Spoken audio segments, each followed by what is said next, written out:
누가복음 4장 22절에서 30절까지의 말씀입니다. 저와 여러분이 한 절씩 교독하시고 마지막 절 30절은 한 목소리로 같이 합독하겠습니다. 제가 4장 22절 먼저 받들어 봉독하겠습니다. 그들이 다 그를 증언하고 그 입으로 나오는 바 은혜의 말을 놀랍게 여겨 이르되 이 사람이 요셉의 아들이 아니냐.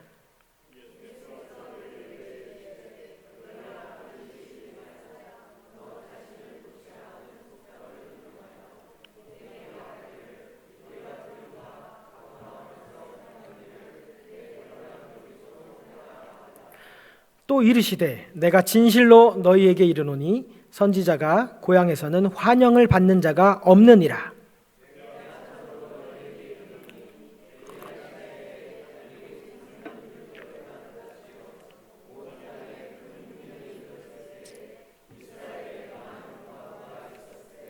엘리야가 그중 한 사람에게도 보내심을 받지 않고 오직 시돈 땅에 있는 사렙다의 한 과부에게 뿐이었으며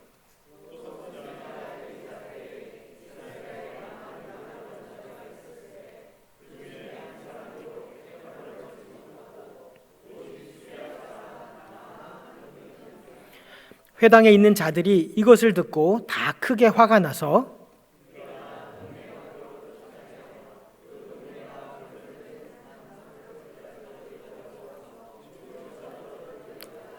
함께 읽습니다. 예수께서 그들 가운데로 지나서 가시니라. 아멘. 살아계신 하나님의 말씀입니다. 자리에 앉으시겠습니다. 함께 기도합니다. 하나님, 우리의 생각과 마음을 다스려 주셔서 이 시간 주님의 말씀 앞에 머리를 조아리오니 성령님께서 이 예배 가운데 함께하여 주시고 깨닫게 하여 주시옵소서. 오직 살아계신 하나님의 말씀만이 선포되어질 수 있도록 이 강단을 보호하여 주시옵소서. 하나님, 말씀 앞에 엎드립니다. 말씀을 듣겠습니다. 하나님, 이 시간 역사하여 주시옵소서. 감사드리오며 예수님의 이름으로 기도하옵나이다. 아멘. 신앙의 본질이 무엇인지에 대해서 오늘 우리에게 허락하신 말씀을 통해서 살펴보려고 합니다.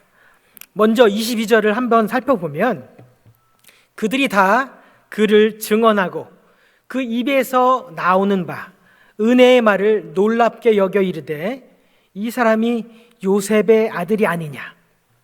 저는 이 표현이 아주 재밌다라고 생각되었습니다. 예수님의 입에서 나오는 모든 말들이 다 은혜롭게 들렸는데 듣는 자들이 모두가 다 와, 진짜 야, 틀린 말이 하나도 없구나. 어쩜 이렇게 구구절절 맞는 말만 하는지 다들 맞장구 치면서, 그런데 한켠으로는 뜬금없이 근데 저 사람이 어디서 많이 본 듯한데, 그니까 어디서 많이 본 듯한데 사투리가 좀 나오네요. 아, 기억났다. 아, 저 아래 동네 나사렛 그 목수의 아들, 그 요셉의 아들이 아니냐. 이렇게 사람들이 놀랐다는 것입니다. 예수님의 말씀을 듣고 있는 중에는 누구도 부인할 수 없이 선지자가 맞는구나, 하나님 말씀 선포하는구나 하다가도 분명 하나님의 말씀을 여태껏 저렇게 전하는 사람을 본 적이 없는데, 아니 수없이 나타났던 자칭 선지자라고 했던 사람들, 그리고 교회의 전통을 이어가는 이 바리새인들, 장로들, 심지어는 하나님의 말씀을 기록하고 관리하는 서기관들도 저렇게 권위 있는 하나님의 말씀을 전한 적이 없는데, 분명 하나님의 대언자가 맞는데, 아니 근데 나사렛에 있는 목수 요셉의 아들이 아니냐라고 하는 것이죠. 그러면 나사렛 그 목수의 아들이니 선지자가 아니네. 요셉의 아들이, 아니 목수의 아들이 어찌 선지자가 될 수 있겠어? 좀 더 가보면 심지어는 쟤 있잖아, 그 내가 아기 때 걔를 업고 마냥 길렀다니까. 내가 제 기저귀도 갈아줬다니까. 아니야, 나 2살 때 엄마 없다고 막 징징댈 때 내가 안아주고 밥도 먹였다니까. 그리고 우리 아버지는 쟤네 할아버지 그 누구요? 헨리랑 친구라니까. 이렇게 예수님의 과거를 다 알고 있는 나사렛 사람들, 고향 사람들이었다는 거죠. 아버지가 요셉이라는 것도 알고 있고요. 나사렛이란 동네를 훤히 꿰뚫고 있는 사람들. 아니, 이런 한적한 시골 마을 나사렛에서 무슨 선한 일이 나올 수 있겠어? 무슨 선지자가 나올 수 있겠어? 말도 안 되지. 아니, 메시아가 어찌 나사렛에서 나올 수 있는가? 이 말을 다른 말로 제가 해석을 해보겠습니까? 하나님이 어찌 나사렛에서 일을 하시겠어? 하나님은 예루살렘에 계셔야지. 우리 동네 이 나사렛 같은 곳에 하나님이 역사하실 리가 없지. 내가 하나님이었다면 목수는 안 되지. 이스라엘 백성을 강력하게 이끌어갈 지도자로서 출발을 해야지. 내가 하나님이라면, 이렇게 하면서 내가 하나님이라면 스스로 하나님의 자리에 올라가서 선악을 판단하는 그 교만의 자리까지 올라가서 지금 상황을 평가하고 있는 것입니다. 하나님이 나사렛을 통하여, 그리고 예수님을 통하여서 하나님 나라의 복음을 전파하시고 세상의 모든 사람을 구원하실 놀라운 계획을 가지고 계시다는 것을 믿으려 하기보다는 오히려 믿기를 거부하고, 심지어 절대로 나사렛 같은 시골 동네에서는 메시아가 나오면 안 된다라고 생각하는 거죠. 거부할 뿐만 아니라 심지어 방해하고요. 오늘 본문의 맨 마지막 끝에 가면 어떻게 돼요? 동네 끝에 가서 낭떠러지로 이끌고 가서 밀쳐서 떨어뜨리려 하는 살인 행위까지 서슴지 않고 생각하게 된다는 겁니다. 하나님의 일하심을, 하나님의 역사하심을 인정하지 않고 순종하지 않고 오히려 거부하고 불순종하는 이 사람들의 악한 생각이 어디까지 갈 수 있다? 하나님이든 하나님이 보낸 사람이든 우리의 생각과 맞지 않으면 조용히 처리하면 그만이다. 여기까지 갈 수 있다는 거죠. 즉, 엉뚱한 종교적 열심은요, 이렇게 무시무시한 살인까지도 저지르게 되어버립니다. 하나님도, 하나님이 보내신 선지자도 나와 생각이 맞지 아니하면, 우리의 뜻이 아니라면, 우리 편이 아니라면 죽이면 그만인 것이죠. 죽이면서까지도 하나님의 뜻보다는 내 뜻이, 우리 뜻이 이 땅 가운데 이루어지기를 바라는 사람들이 바로 이 나사렛이란 고향에 있는 사람들이었다는 것입니다. 사람들의 이 반응을 보신 예수님께서는 그들의 중심을 꿰뚫어 보시고 이렇게 말씀하십니다. 옛날 속담에 의사들이 말하기를 사람들의 병 고친다고 수선 떨지 말고 내 병이나 고쳐라. 내가 가버나움에서 행한 일을 우리가 다 들었는데 그것을 여기서도 행해봐라. 즉, 그들이 예수님께서 이미 가버나움에서 그리고 다른 동네에서 어떤 놀라운 기적들을, 놀라운 일들을 행했다는 것을 소문을 통해서 들었습니다. 그러고는 내가 소문을 들었는데 가버나움에서 죽은 자도 살리고 귀신 들린 자도 고쳤다는데, 온갖 병자들을 다 고쳤다는데, 가버나움에서 행한 그 신통방통한 일들을 여기 고향 나사렛 땅 이곳에서도 똑같이 해봐라. 그러면 내가 믿어줄게 라고 비꼬는 듯이 우리가 알고 있는 목수의 아들, 요셉의 아들, 어찌 하나님의 일을 행할 수 있겠는가? 복음을 받아들이지 못하고 오히려 누구에게나 차별 없이 주는 선물같이 주어지는 이 하나님의 나라의 복음을 지금 거부하고 밀어내고 있는 것입니다. 왜 이들은 이럴 수밖에 없었을까요? 이런 이들의 모습이 혹시 우리에게는 없는 걸까요? 우리의 믿음을 돌아보시는 시간이 되기를 축복합니다. 먼저는 우리의 시선이 보이는 것이 아닌 보이지 않는 것에, 영적인 것에 눈을 떠야 합니다. 나사렛 사람들은 예수님의 말을 귀로 들었습니다. 그리고는 모두가 다 맞아 하면서 야, 이분은 다르다. 지금껏 보아왔던 사람들과는 다르다라고 22절에서 기록하고 있습니다. 하나님 말씀을 들을 때에는 모두가 다 하나님이 보내신 사람이네 라고 동의했음에도 불구하고 눈을 들어 보았더니만 나사렛 동네가 보였고 목수의 아들이 보였다는 겁니다. 눈으로 이 거부할 수 없는 안목의 정욕이 그들의 귀를 가리고 마음을 가려서 더 이상 분명히 조금 전까지만 해도, 들었을 때까지만 해도 하나님이 보내신 사람이 맞네 했는데 눈을 들어보니 하나님이 아닌, 하나님의 아들이 아닌 나사렛 목수의 아들이 보였다는 겁니다. 하나님의 말씀을 의지하여 믿음의 눈으로, 영적인 눈으로 세상을 바라보았어야 되는데도 불구하고 여전히 육신의 눈으로, 인간적인 생각과 시선으로 예수님을 보니 예수님도 고작 나사렛의 아주 작은 시골 마을의 목수의 아들로 밖에 보이지 않게 되었다는 겁니다. 그러면 우리의 삶은 어떠합니까? 하나님의 말씀 부여잡고 기도할 때는 모든 것이 다 하나님의 말씀대로 이루어지는 것 같아 보였는데 막상 기도를 마치고 눈을 뜨니, 가정으로 돌아가 보니, 세상으로 돌아가 보니 여전히 눈에 보이는 일상들, 전혀 바뀌지 않은 모습들에 우리는 또다시 한숨을 쉬게 됩니다. 나의 일상 가운데 전혀 역사하시지 않는 하나님, 꿈쩍도 안 하는 사람들, 개선될 여지가 조금도 없어 보이는 우리의 형편들, 우리의 일상에는 이렇게 소망이 없어 보입니다. 맞지요?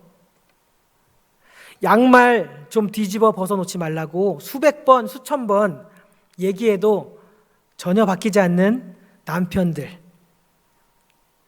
다 먹고 음식을 다 먹었으면 좀 물에 담궈 놓으라고, 그래야 엄마가 설거지하기 편하다고 들은 척도 안 하는 자녀들, 내가 안 했다고, 서로 안 했다고 서로 손가락질 하면서 미루는 자녀들. 막내들은 보통 어떻게 해요? 막내 마지막에 안 했다고 하면서 울면은 이기는 거죠. 아니, 목사님이 우리 집에 카메라를 달아놨나? 어찌 이렇게 서상이 다 알고 계시나? 아닙니다. 우리 집 얘기를 하고 있는 겁니다. 우리 집도 똑같습니다. 우리 집도, 여러분의 가정도, 우리들의 일상은 변함없이 어제와 같은 오늘의 연속입니다. 지루하고 별 볼일 없는 하루하루의 연속입니다. 그럼 하나님 나라의 약속과 소망은 어디 있습니까?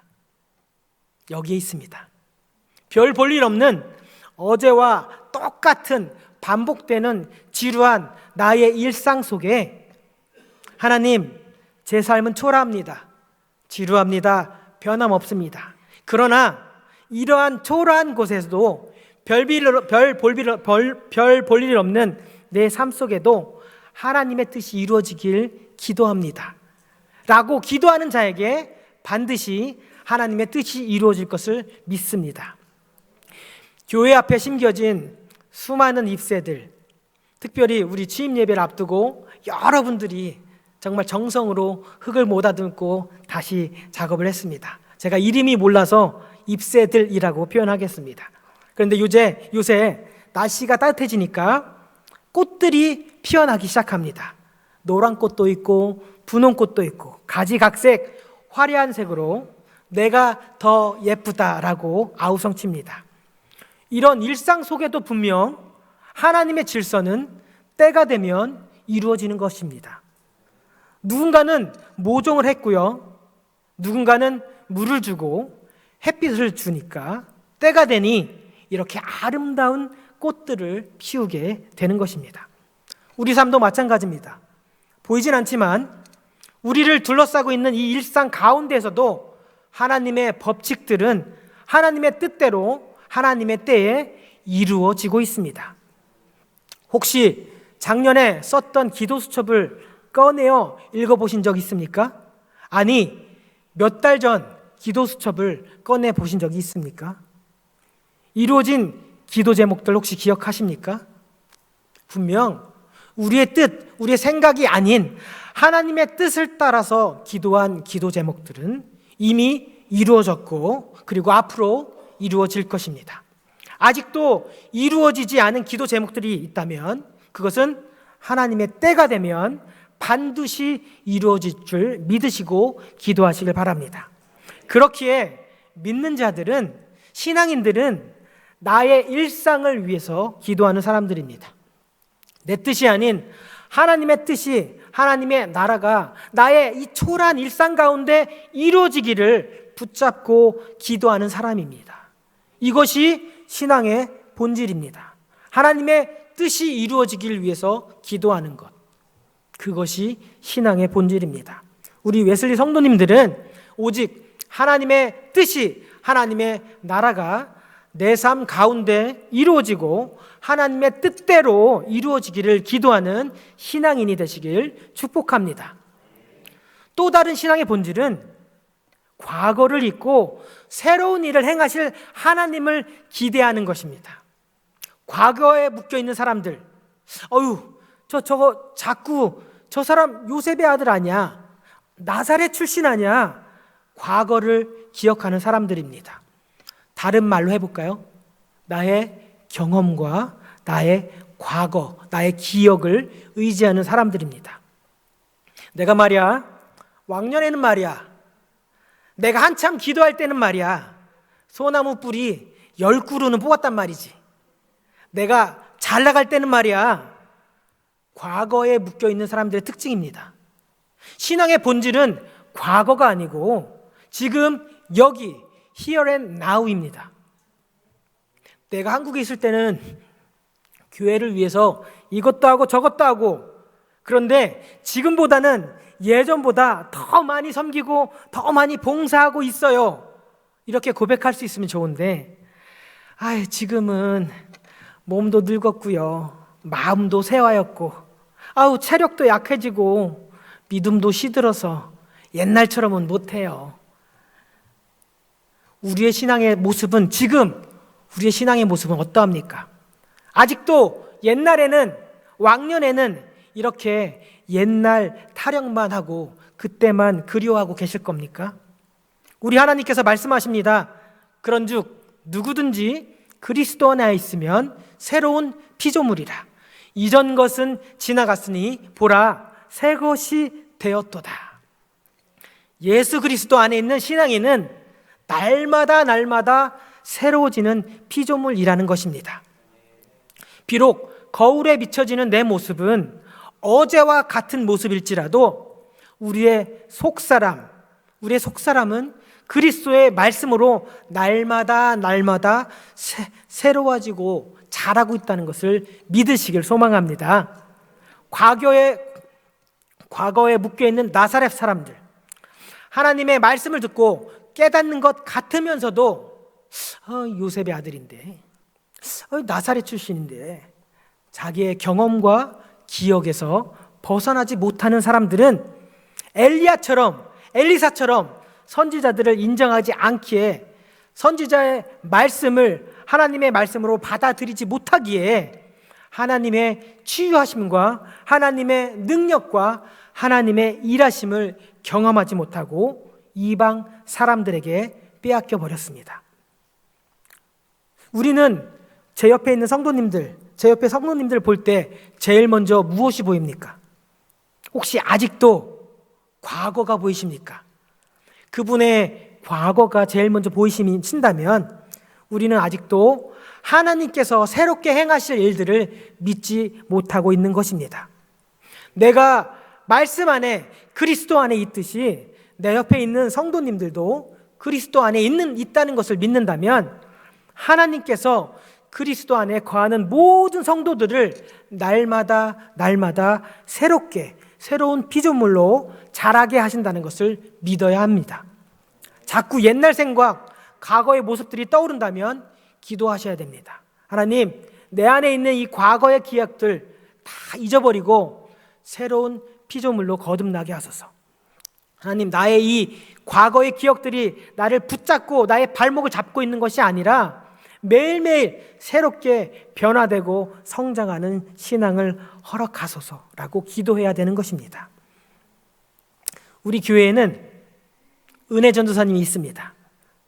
웨슬리 교회에서 태어났고 함께 자랐고 그리고 이제 주님의 부르심 앞에 사역자가 되어서 하나님의 귀한 말씀을 전하는 귀한 사명을 감당하고 있습니다.